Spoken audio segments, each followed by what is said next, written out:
let's go to San Francisco. Here's an interesting situation.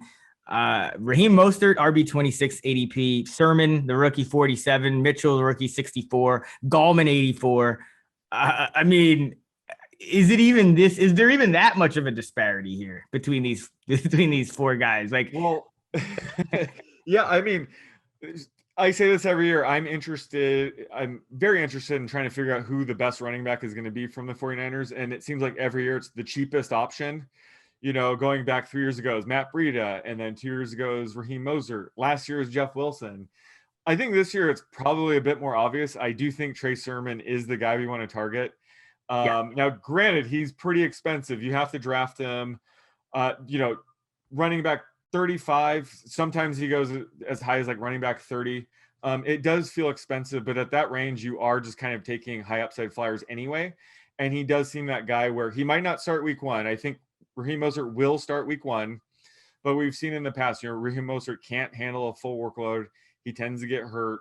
So I think eventually we will see Trey Serman be the main back. And that's, talk about 49ers, that's a fancy gold mine to actually hit the starting running back in this offense, because we're investing in this Shanahan running scheme. So, I think they took Serman in round 3, not to back up Mostert. I think they do intend to have him be the guy. So I'm targeting pretty heavily at ADP right now. Yeah, I think I'm fading all of them. This is like when we talked about it on a pod last year. I'm fading all of them. I don't know. Like, it's like last year, everyone's like, is it JaMycal Hasty? Is it Jerick McKinnon? Is it? It's like, I don't. It was Jeff Wilson, yeah. Yeah, right. It's like, I don't know, but it's like even week to week, there was this question. So it's like, I'm not going to pretend that, like, I don't even know how the split is going to go, for the full year, even if you take out that weekly volatility. But even in a given week, if I have Serman, am I going to know when to start him? I don't even want to go through that. I'm fading all of them unless we get like some real definitive, okay, Sermon's just killing it in camp and like has won the starting job, and like Mostert is going to go back to his like special teams role. You know what I mean? Like, I just can't. I don't feel like it's playing to my strengths. Predicting 49er backfields. Yeah, I'm with you there. It's pretty volatile week to week. I think when you draft any of these guys, you're expecting them to be on your bench for the first few games. But remember last year, like, even though it was volatile, we knew when to play Jerick McKinnon. We knew when to play Jeff Wilson. We didn't. I think you're over remembering. We did not remember, because it would be like Wilson. Wilson would come in and he would have like one good week, and then then it would be like, especially toward the end of the year, is like, is it Wilson? Is it McKinnon? Is it Hasty? Like there was like a legitimate, and then Mostert would like come back, and then it would be like, well, is he going to get the full workload, or is it going to be Wilson because he popped the week before? It wasn't until like Wilson was like literally the last guy standing that we were like, all right, now it's Wilson. I may be over remembering, but I think Trey Serman does help add some clarity to this. Man, I mean, I think he will give us some of that clarity. Give me the odds for Wayne Gallman leading this team in fantasy production, and I'll take him. Not because I like Wayne Gallman. There's 5 running backs. This is the 49ers, so 20%. Yeah. 20% chance. Wayne Gallman would be that guy historically that leads the team in rushing. All right, keep this guy. Go with that guy. So yeah, you can't ignore Wayne Gallman. Fade. Brandon Aiyuk and Deebo Samuel are 26 and 33. I mean, it seems low considering their upside and their routes run in this offense, especially with Kendrick Bourne gone. Any thoughts on those guys? Is this because of the quarterback situation?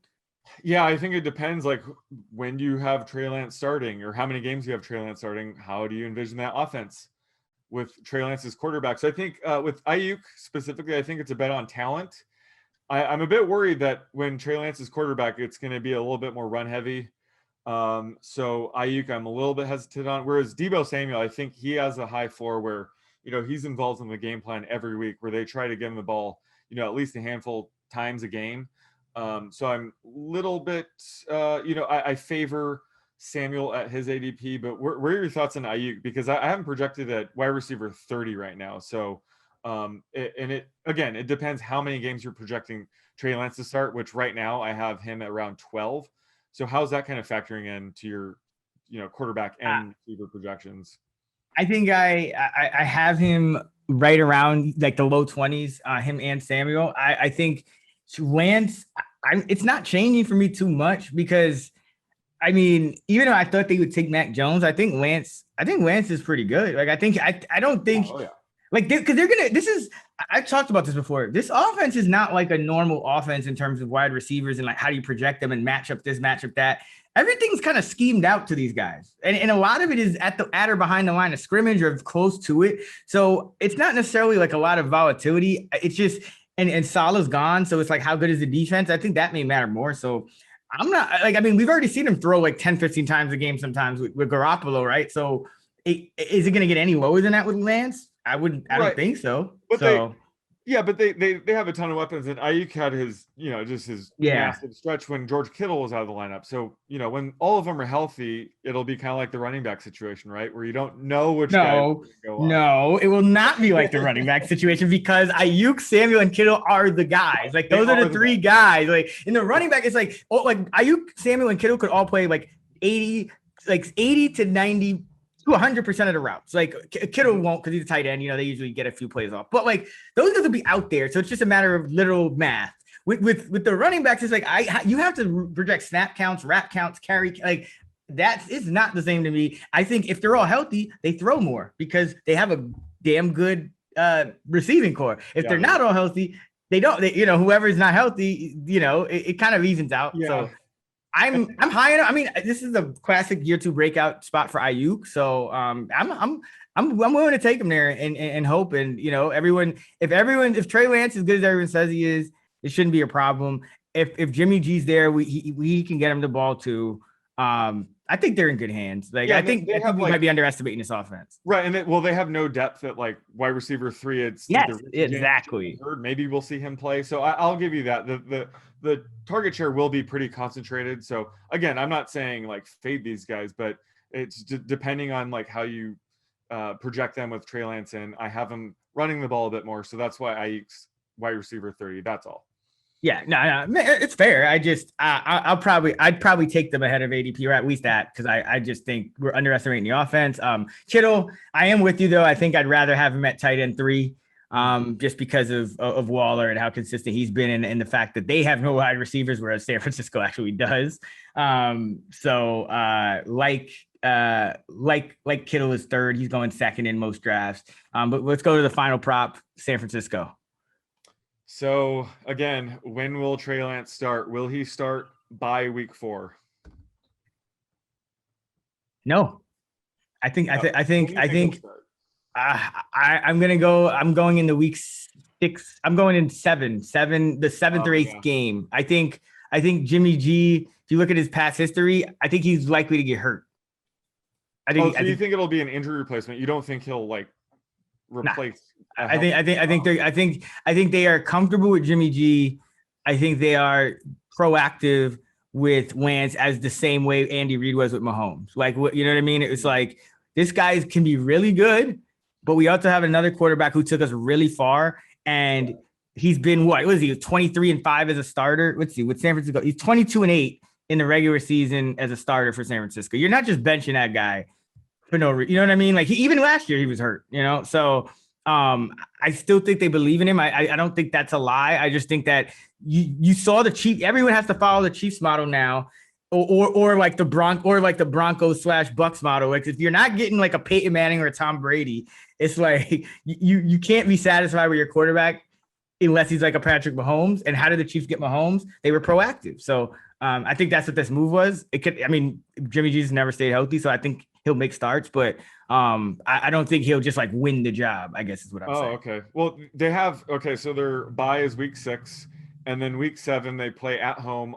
on Sunday Night Football against the Colts. So that'd be amazing if that's Trey Lance. Yeah, but that's also a big spot to start him for the first time. So I mean, unless Jimmy's hurt, then it's not going to matter. But I would think that would be like a lot of pressure. So I would go with that. I would love if that's his first start.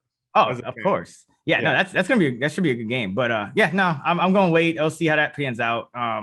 Because first round quarterbacks usually do make 8 to 10 starts in their first year, and given Jimmy G's injury history, that could very well happen. But how far would he have to fall to draft him? I'm saying, like, if he's there at QB 22, I'm taking him. That's about where the line is for me. Are you taking him? It depends on, in best ball, sure. In redraft, I mean, if he's not the week 1 starter, and I have to, it depends on my roster, because if I'm carrying 2 quarterbacks, maybe, because, and I only have to start one, maybe because I can just straight up stash him. But it would be hard to find a roster spot for a guy who's not the starter in redraft. Period. You know what I mean? It's just a hard thing to do. Whereas best ball, you're kind of betting on what's going to play out over the course of the season, and you only have one chance to kind of set your lineups, which is the draft. So more of a best ball. Yeah, best ball. If you take him, you kind of have to take a third quarterback because of that risk.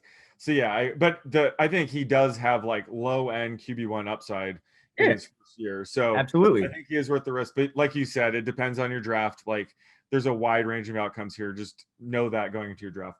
Yeah, like he can give you that Jalen Hurts production, but is it going to be for 4 weeks like Hurts really was, or is it going to be like, like a half a season like Lamar a couple of years ago? Like, you know what I mean? There's all the different outcomes are kind of baked in. But I have no doubt that when he's on the field, he'll be a top 10 quarterback. So yeah, absolutely. Yeah.